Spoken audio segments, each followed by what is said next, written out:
Speedway in Daytona. Here, and the 2023 NASCAR Xfinity Series is underway. The field goes through the gearbox. Outside lane led by Parker Kligerman grabs the top spot. Kligerman gets a big shove from Sheldon Creed into the clear air, and he will take the lead.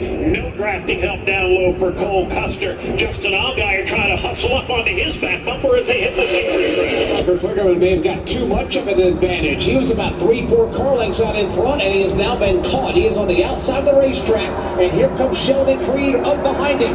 Cole Custer to the inside of Creed for second. Parker Kligerman still out front, but here comes that inside line as the outside lane stalls out by that big run by Kligerman. Cole Custer comes to the front.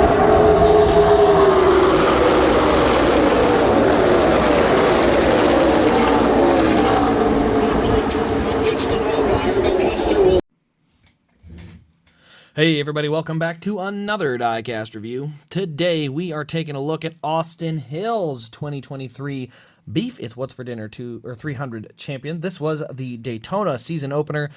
First time I've seen Austin Hill win, and I think it's the only time I've seen him win. But it's Daytona, so he won the second race in a row there.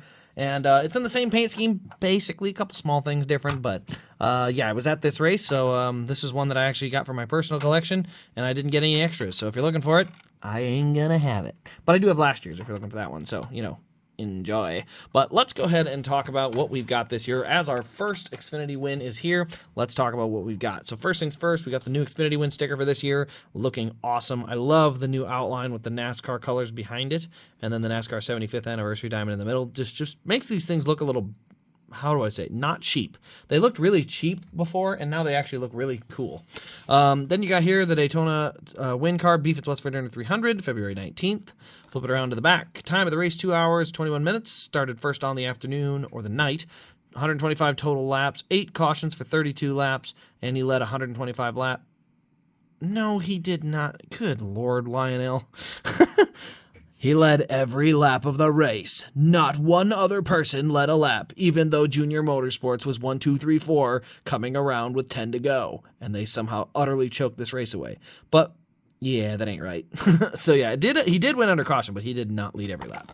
So yes, this was the race where Junior Motorsports absolutely what's the nice way of putting it? Crapped the bed, maybe? But yeah, they basically totally messed up. They had the chance to guarantee a win because they had so many cars up front, and they instead all of them crashed out. But here you see Lionel Racing. We've got the NASCAR 75th anniversary, just like the Cup win ARC boxes, but of course, NASCAR Xfinity Series logo there, and the sticker here. Other than that, you replace these two things. If I cover them up like this, you have no idea what series the race win is for. So the box art is all the same except for that and that. But then you've got the render of the car here with RCR there. Go around to this side is standard finish, 1 of 564. There's 75th anniversary there, and then of course the sticker and the logo. So yeah, good artwork for this year. I like how they kind of standardized the artwork between the series. They've always kind of done that, but this one's like the most uniform I think we've seen so far, or at least for a while. But yeah, let's talk about this car, because it's got some cool stuff on it. Like, number one, we'll start, I guess, on the left side, but we got our number 21. You can see it's nice and clean. You can see he did actually get into I believe it's in the paint from doing a little bit of burnouts and stuff. So that's on the left front. You can see a little bit of that there. We got a little bit of that honeycomb design, or whatever you want to call it. That's just the composite body. NASCAR Xfinity Series, 75th anniversary, number 21. There you see Bennett, Global Industries, and United Rentals. There's our number. Like I said, number 21, the skirts are painted. Dale Jr. is going to love that. We also have Austin Hill up there on the name rail, Realtree, South Point, and Alsco uniforms. Ethanol ring there on the back as well. We got our number 21 on the roof with, what is that, Bennett? Yeah, they're all Bennett. All of them say Bennett on the little roof cams, Xfinity, and then Hill. The 3 little, or 4 or 5 little dots there, that's all for windshield tear-offs. Moving around to the back bumper, we've got Drive for Bennett.com. We got Akuma. And then number 21, and then we got our Camaro decal there on the base. Bennett Transportation and Logistics, DIN number is 239. We move it around to the right side. This is where the stuff gets fun. So here you can see some tape that was added on here. I'm not sure if that was from a tire that went flat. I don't think so, because I would have seen more here, but they have a piece of tape here on the side. You also have a little bit of mark here. That's from a wheel. So you can see a little bit of a half donut mark, I guess. And then here you can see the exhaust, how it's completely burned the paint off of it, and it's nice and dark. And then here you'll notice this big spot. This is actually from water, from overheating.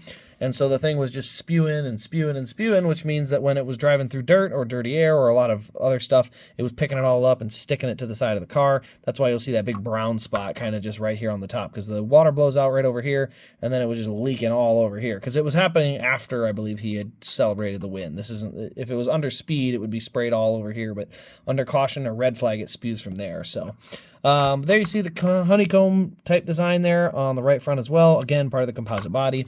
Moving around to the very front of the car, we've got an all blue nose here on the bottom. I actually really like this look. I think cars that have all one color on the nose do look pretty sharp. I think the more designs you try to put with, you know, all the decals and crap that get added to the front of these cars, the more designing you try to do, the more clustered it looks. Where here you can see it is all decals or blue. And then, of course, the actual grill opening there, you see that orange piece of tape, a couple black pieces of tape. But yeah, you see all the openings they have for different air options, but that's all part of the grill opening, and it's pretty much all taped off. So you see a little bit of rubber kind of on the splitter, but it's pretty clean, and then tiny little pieces on the hood there as well. So pretty darn clean. We do have, again, the water from the overheating, and then with the piece of tape there on the back.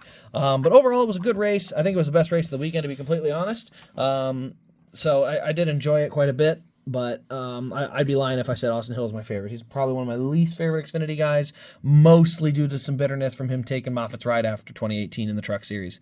Yes, it all stems back to that point, but I'm just, hey, I can be that way. I'm a fanatic. I'm allowed to have that. Anyway, but yeah, that'll pretty much wrap up this review. Hope you enjoyed the clips beforehand from what I took when I was down at Daytona. I had a great time. I'd love to go back. It's definitely one that is a little more expensive, so it's not a yearly thing, but every so often I'll definitely be finding my way down there, because it is a really fun time. So anyway, guys, thank you all for watching. I hope you guys have enjoyed. This has been Race Craze. We will see you in the next Diecast review.